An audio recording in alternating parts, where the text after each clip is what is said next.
और जहां गिरिडीह खत्म होती है, अगर प्रखंड लेवल में या पंचायत लेवल में कोई अफसर मनमानी किया, फुटानी किया, तो जयराम महतो उसको पटक के मार देगा सर, ये गारंटी है।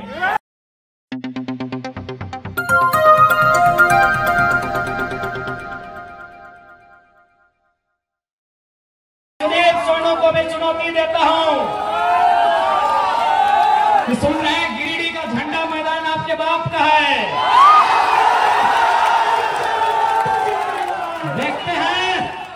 देखते हैं सोनू जी, वो झंडा मैदान कब तक आपके बाप का रहता है।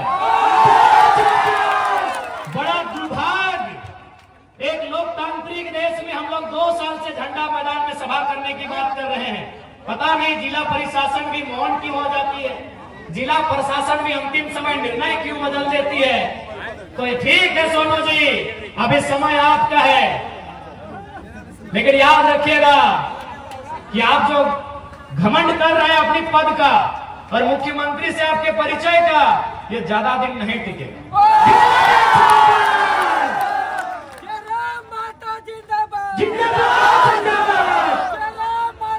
और याद रखिएगा, इस बार गिरिडीह की जनता आपसे हिसाब लेगी।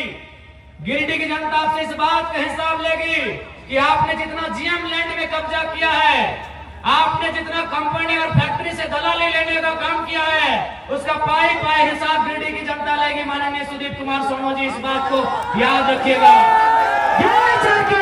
आज केवल गिरिडीह की बात करें तो आज आपके आसपास इसी क्षेत्र में हजारों छोटी बड़ी कंपनियां हैं कि नहीं? आज इसी गिरिडीह में हजारों कंपनियां हैं, रंजित दा, है कि नहीं? हाँ मनोज दा, इसी गिरिडीह में हजारों कंपनियां हैं। आज आप देख सकते हैं हर एक कंपनियों से धुआं निकलता है, लेकिन विधायक मौन है। अब सवाल ये उठता है कि विधायक मौन क्यों है? क्योंकि मैं आपको एक अनुभव बताना चाहता हूं। एक कंपनी के किनारे मेरा कार्यक्रम था, जब तक मेरा कार्यक्रम था कंपनी ने धुआं को बंद करके रखा था।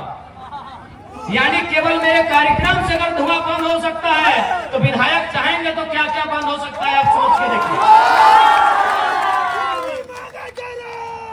एक कार्यक्रम में, जब तक मेरा कार्यक्रम था, मेरे कार्यक्रम से लगभग 300-400 मीटर की दूरी में एक फैक्ट्री था। उस फैक्ट्री में धुआं उड़ता है, लेकिन जब तक कार्यक्रम था वह धुआं बंद था। क्यों बंद था? न कंपनी के ओनर ने कहा था कि जब तक टाइगर जयराम महतो मीटिंग करके चले ना जाए, धुआं मत खोलना। आप सोच सकते हैं, एक लड़का जो न विधायक है न सांसद है, अगर उससे इतना खौफ बन सकता है तो जो लोग संवैधानिक पदों में हैं, उनसे कितना खौफ बनेगा, आप अंदाजा लगा लीजिए। अब सवाल है, क्यों नहीं चाहते हैं? ये क्यों नहीं चाहते हैं? नहीं, ये इसलिए नहीं चाहते हैं क्योंकि इन्हें वो कंपनियां चंदा देती है। ऐसा नहीं है कि जयराम महतो को उन्होंने चंदा का प्रलोभन नहीं दिया। कभी उन्होंने स्कॉर्पियो तो कभी फॉर्च्यूनर जैसी गाड़ियों का ऑफर रखा है, लेकिन हमने एक ही लाइन कहा है कि मैं उस मिट्टी से आता हूं जिस मिट्टी में शहीद निर्मल महतो ने बलिदान देकर झारखंड राज लिया था। आप ये सौदेबाजी उनसे कीजिएगा जो लोग बिकना जानते हैं। हम झारखंड की राजनीति में टिकने आए हैं, और अगर हम टिक गए तो बेईमानों का बहुत बेहतरी से सफाया होगा। बिल्कुल बहुत बेहतरी से सफाया होगा। और मैं आपको कहना चाहूंगा, बहुत सारे लोग आपको कहेंगे कि ये लड़का नौजवान है, कभी कभी एग्रेसिव भाषण देता है, आक्रामक बातें करता है, मारने पीटने की बातें करता है। देखिए भैया, ये मेरा व्यवहार में है तो है। मैं कोई छुपा के अपना, मेरा कैरेक्टर नहीं है जैसा सुदीप सोनू का है। मेरा कोई कैरेक्टर छुपा के नहीं है, मैं जैसा हूं आपके सामने हूं। मुझे टी शर्ट पहन के मंच में आना पसंद है, मैं आता हूं। मुझे खाली पांव पसंद है, मैं खाली पांव आया हूं। मैं कोई दिखावटी नहीं, मैं जो हूं सो हूं। लेकिन हाँ, इतना कह देंगे, मैंने 2 साल झारखंड को देखा, बहुत करीब से देखा। लगभग नहीं करने तो 20 करोड़ मुआवजा हम लोग लड़के दिलाए। 20 करोड़ रुपया हम लोग मजदूरों को लड़के दिलाए। कहीं कहीं नहीं भी दिला पाए, ये भी सही है, लेकिन 20 करोड़ और लगभग 1500 नियोजन हम लोग लड़के दिलाए। उस लड़ने के क्रम में झारखंड को मैंने बड़े करीब से देखा कि झारखंड में नियम से बात करने से ये राज नहीं चलेगा। इस देश में गांधी का भी आदर है, इस देश में भगत सिंह का भी आदर है, और मुझे लगता है झारखंड में भगत सिंह का चरित्र होना चाहिए। मैं आपको एक ताजा घटना बता रहा हूं।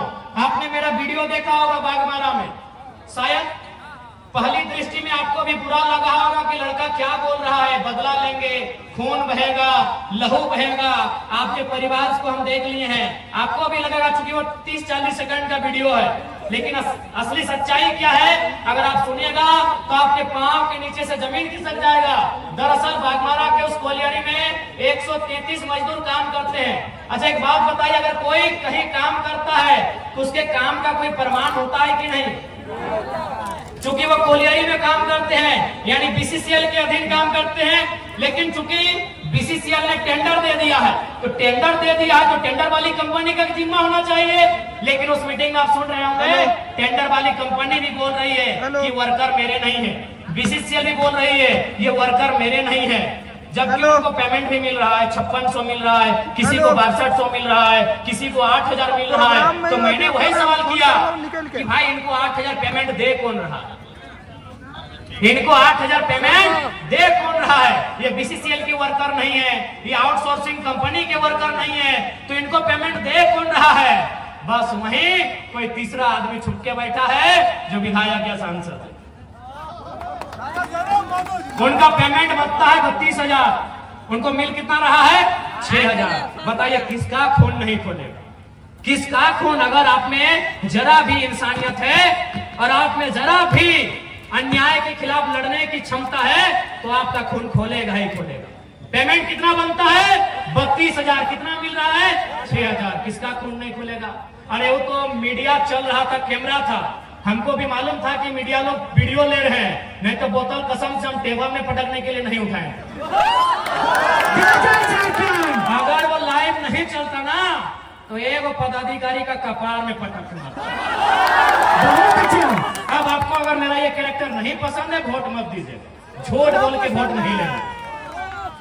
अगर हम लोग सत्ता में आ गए तो बिल्कुल रिएक्शन होगा, जनता के साथ रिएक्शन नहीं होगा। बेईमान और भ्रष्ट पदाधिकारी है उनके साथ रिएक्शन होगा। मैं आपको इसी गिरिडीह लोकसभा की एक घटना सुना रहा हूं। गिरिडीह लोकसभा, गिरिडीह विधानसभा पीरटांड़ की घटना है। हमारे पीरटांड़ के साथी भी आए, उनसे पूछिएगा।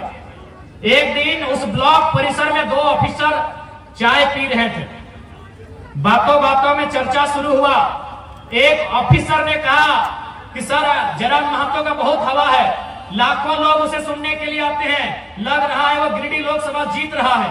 तो दूसरे ऑफिसर ने कहा सर अगर वो जीत भी जाएगा तो क्या उखाड़ लेगा दिल्ली जाके? दिल्ली में उसको भाषण देने का मौका भी नहीं मिलेगा। वो एनडीए से भी नहीं है, इंडिया से भी नहीं है, वो मोदी के तरफ से भी नहीं है, वो राहुल गांधी के भी तरफ से नहीं है, तो जयराम महतो क्या उखाड़ लेगा सर दिल्ली में? तो दूसरे अफसर ने कहा कि सर आप ठीक बोलते हैं, जयराम महतो दिल्ली में कुछ नहीं उखाड़ पाएगा, लेकिन सर मेरा दिल कहता है जहां से गिरिडीह शुरू होता है और जहां गिरिडीह खत्म होती है, अगर वहां कोई बेईमान पदाधिकारी उसको दिखा तो रोड में पटक के मार देगा सर। ये मैंने नहीं कहा, ये उस अफसर ने कहा कि जहां से गिरिडीह शुरू होती है और जहां गिरिडीह खत्म होती है, अगर प्रखंड लेवल में या पंचायत लेवल में कोई अफसर मनमानी किया, फुटानी किया तो जयराम महतो उसको पटक के मार देगा सर, ये गारंटी है। यही बेरमो विधानसभा की एक घटना है। एक आदमी को अटेंडेंस रोक दिया गया था। वो आदमी हमारे पास आया, बोला भैया ये ऐसा बात है। हमने कहा कि अधिकारी को फोन लगाइए, तो बोला नहीं एसपीओ की पीओ था, बोले लगाइए फोन। तो हमने फोन लगाया, उनको परिचय दिए कि सर हम जयराम कुमार महतो बोल रहे हैं, इनका अटेंडेंस बंद कर दिया गया है, गरीब आदमी है, नौकरी में रख लिया जाए। उधर से अधिकारी की आवाज आती है कि कौन जयराम महतो, हम तो नहीं पहचान पाए। हम इतने बोले कि आप विधायक और सांसद का खाली आवाज पहचानते हैं ना, अच्छी बात है, तो हम आज आपको फोन नहीं करेंगे, फोन काट रहे हैं। अब आपसे हम 2 महीना के बाद मिलेंगे, लेकिन दुआ कीजिएगा कि हम चुनाव ना जीते। अगर चुनाव जीत गए ना और रोड में जहां दिखेंगे पटक के दामोदर नदी में गाड़ देंगे। विश्वास कीजिए 10 सेकंड के बाद उस अधिकारी ने कहा कि जयराम बाबू बोलिए क्या काम है। 10 सेकंड में उस अधिकारी ने कहा कि जयराम बाबू बोलिए क्या काम है। हमने कहा काम हो गया है, रख लीजिएगा इसको। 10 सेकंड में, ये कोई बड़ाई नहीं कर रहे हैं। शेख साहिद हमारे उपाध्यक्ष है, वो उसको लेके आए कि पूछ लीजिएगा कौन है। हम अपनी बड़ाई नहीं कर रहे। शेख साहिद यही मंच पे शायद बैठे हैं, उनसे पूछिएगा वो आदमी कौन है जिसको नौकरी से निकाल दिया गया था। और हमने बस इतना ही कहा था कि अगर आपको विधायक सांसद भाई पैरवी पसंद है तो 2 महीना के बाद हम आपसे बात करेंगे। यदि जीत गए तो हम बात नहीं करेंगे, दामोदर नदी में पटक के गाड़ देंगे। इसका मतलब क्या है समझे कि नॉन मैट्रिक मंत्री बनाइएगा तो क्या होगा, चोर गुंडा लोग को विधायक बनाएगा तो क्या होगा। अफसरशाही पूरी तरह हावी है। मैनेजमेंट पदाधिकारी मजदूर के ऊपर चढ़ के बात करते हैं। इसलिए झारखंड को मीठी मीठी बात करने वाला लीडर नहीं चाहिए। यदि आपको लगता है मीठी मीठी बातों से झारखंड का काम हो जाएगा तो हमें मत चुनिएगा। हमें मीठा मीठा बात करने नहीं आता है। हमें मीठा मीठा बात कल्पना भाभी की तरह मीठा मीठा बात करने नहीं आता।